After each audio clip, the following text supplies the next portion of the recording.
Hello friends, welcome to Kalyani சுலகம். நாங்கள் கிளம்பிட்டோங்க. எங்கே போகிறோம் தெரிஞ்சால் நீங்களும் கண்டிப்பாக சந்தோஷப்படுவீங்க. ஆடி மாதம் எங்கே போவோம்? அம்மன் கோவிலுக்கு தான் நாங்கள் கிளம்பிட்டோம். அங்கே எங்களோட சேர்ந்து நீங்களும் அம்மனை வழிபட்டுட்டு வரலாம்.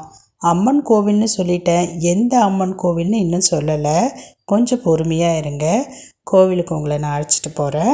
சரி, நம்ம சேனலுக்கு ஃபஸ்ட் டைமாக வந்திருக்கீங்கன்னா மறக்காமல் எல்லா வீடியோஸையும் போய் பாருங்கள். உங்களுக்கு பிடிச்சிருக்கு, யூஸ்ஃபுல்லாக இருக்கும்னு நீங்கள் நினச்சிங்கன்னா நம்ம சேனலை மறக்காமல் சப்ஸ்கிரைப் பண்ணிவிடுங்க. ரொம்ப பிடிச்சிருக்குன்னா உங்கள் ஃப்ரெண்ட்ஸ் அண்ட் ஃபேமிலிக்கு ஷேர் பண்ணி எனக்கு சப்போர்ட் பண்ணுங்கள். கூடவே மறக்காமல் லைக் பண்ணுங்கள். பெல் பட்டனை ப்ரெஸ் பண்ணி அதில் ஆல் ஆப்ஷன்லையும் கொடுத்துருங்க.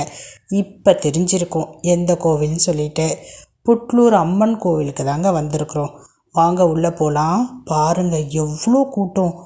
ஆடி மாதம் கூட்டமாக இருக்கும்னு தெரிஞ்சு தான் போனோம் நாங்கள். ஆனால் இந்த அளவுக்கு கூட்டமாக இருக்கும்னு சொல்லிட்டு நாங்கள் கொஞ்சம் கூட எதிர்பார்க்கலங்க. போயிட்டு என் ஸ்கூல்லேருந்து திரும்ப வர்றதுக்குள்ளே வந்துடலான்னு நினச்சி தான் போனோம். தயவு செஞ்சு அரிபரின் கோயிலுக்கு போகாதீங்க. ஒரு நாள் முழுக்க டைம் ஸ்பெண்ட் பண்ணுற மாதிரி இருந்தால் மட்டும் போங்க. ஏன்னா எல்லா அம்மன் கோவிலுமே ஆடி மாதத்தில் கூட்டமாக தான் இருக்கும்.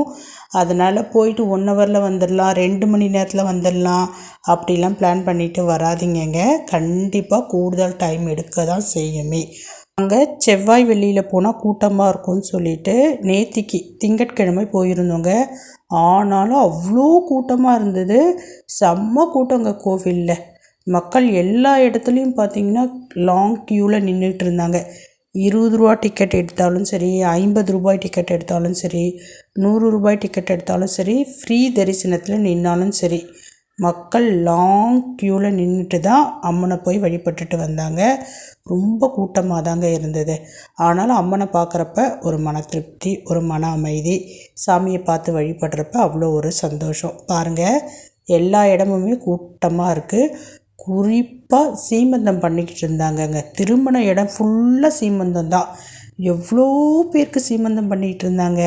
கூட்டமாக இருந்தாலும் அதை பார்க்குறதுக்கு அவ்வளோ ஒரு சந்தோஷமாக இருந்தது. நாங்களும் அந்த கூட்ட நெரிசலில் அம்மனை போய் வழிபட்டுட்டு அங்கே கொஞ்சம் நேரம் உட்கார்ந்து இருந்துட்டு அதுக்கப்புறமேட்டு தான் கிளம்பி வந்தோம். நீங்களே பாருங்கள் எவ்வளோ கூட்டம் பாருங்கள். செம்ம கூட்டங்க. நான் ஒரு 4-5 டைம் போயிருக்கேன். போனதுலேயே இந்த முறை தாங்க ரொம்ப கூட்டம். இவ்வளோ கூட்டத்தில் குழந்தைங்களெல்லாம் அழைச்சிட்டு வந்தீங்கன்னா கொஞ்சம் சிரமமாயிடும். ஏன்னா குழந்தைங்கள்லாம் அவ்வளோ நேரம் கூட்டத்தில் நின்று பொறுமையாக சாமியை பார்க்க மாட்டாங்க. முடிஞ்ச அளவுக்கு குழந்தைங்கள வீட்டில் விட்டுட்டு சாமி கும்பிடுவாங்க. ஃப்ரீயாக இருக்கிறப்ப குழந்தைங்களோட சாமி கும்பிடுங்க. பட்டு ஆடி மாதம் அப்படின்றதுனால இப்படி தான் கூட்டமாக இருக்கும்னு நினைக்கிறேன். செம்ம கூட்டங்க உண்மையிலேயே.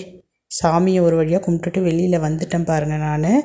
ஆனால் வெளியே பார்த்தீங்கன்னா அவ்வளோ காலியாக இருக்குங்க. ஏன்னா மக்கள் எல்லாருமே கோவிலுக்குள்ளே இருக்காங்க. அதனால் வெளியே பார்த்தீங்கன்னா காலியாக இருக்குது. வெளியே பார்த்துட்டு கோவிலில் கூட்டம் இருக்காதுன்னு சொல்லிட்டு நினச்சிடாதீங்க. நாங்கள் சாமியை பார்த்துட்டு தான் சந்நிதியில் உட்காந்துக்கிட்டு இருக்கோம்.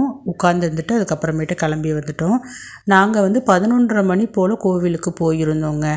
ஒருவேளை காலையிலேயே போயிருந்தால் கூட்டம் கம்மியாக இருக்கும் அப்படின்னு நினைக்கிறேன். பட் நாங்கள் போயிருந்த நேரம் நல்ல கூட்டமாக தான் இருந்தது. நீங்கள் கோவிலுக்கு போகிறதா இருந்தால் ஒன்று காலையில் போங்க, அப்படி இல்லைன்னா ஈவினிங் டைமில் போங்க. இன் பிட்வீன் மிடில் போனீங்கன்னா இந்த மாதிரி தான் இருக்கும்னு எனக்கு தோணுது.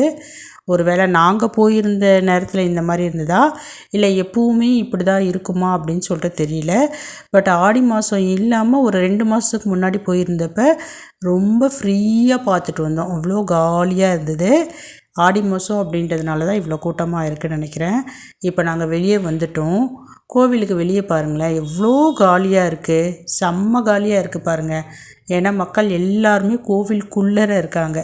அதனால் வெளியே பார்த்திங்கன்னா பார்க்குறதுக்கு அவ்வளோ ஃப்ரீயாக காலியாக தான் இருந்தது. சரி, நீங்களும் அம்மனை பார்த்து கும்பிட்ருப்பீங்க. உங்களுக்கும் அம்மன் அருள் கண்டிப்பாக கிடைக்கும். ஆடி மாதத்தில் அம்மன் கோவில், குலதெய்வ கோவில் இங்கெல்லாம் போயிட்டு வந்தால் ரொம்ப ரொம்ப நல்லதுங்க. அதனால தான் நாங்கள் அம்மன் கோவிலுக்கு போயிட்டு வந்துட்டோம். அடுத்து என்னென்ன கோவிலுக்கு போகிறோம் அப்படின்றதையும் கண்டிப்பாக வீடியோ போடுறேன். அப்புறம் ஒன்று மறந்துட்டேன் பாருங்கள். கோவிலுக்கு போனாலும் சரி கையில் மறக்காமல் தண்ணி எடுத்துகிட்டு போங்க. க்யூலலாம் நிற்கிறப்ப தண்ணி தாகம் ரொம்ப எடுக்குது. அதனால் கையில் எப்போவுமே ஒரு வாட்டர் பாட்டில் வச்சுக்கிங்க. இப்போ நான் கிளம்புறேன். பாய்.